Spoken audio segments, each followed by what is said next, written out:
Welcome to the Banker Lamp. Please enjoy the video. You start by pulling raw numbers, total spend, total conversions, and any segmented metrics you need.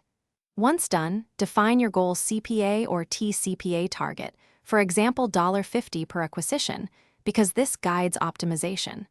Make sure to exclude invalid conversions and normalize the period. Then calculate baseline CPA, spend divided by conversions to see where you are. After that, prepare a clean dataset by channel and conversion type so you can compare like versus like going forward. You compute CPA directly, divide total spend by total conversions, and repeat per channel and segment.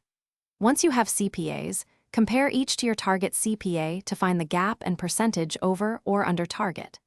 Then prioritize where to act, reduce bids or pause high CPA segments, reallocate budget to low CPA channels, and test creative or landing page tweaks. Make sure to track changes over a consistent attribution window so your adjustments reflect true performance shifts. You now set Tcpa targets in your bidding system and allow a learning period of 7 to 14 days for algorithms to stabilize. Once set, monitor spend, conversion rate, and volatility. If spend spikes, apply bid caps or portfolio bidding. If CPA fails to converge, first verify conversion tracking accuracy and attribution windows.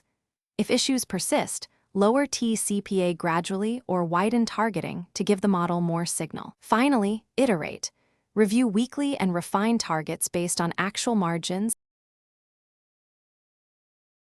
Thanks for watching. If this was helpful, leave a like and consider subscribing. See you next time.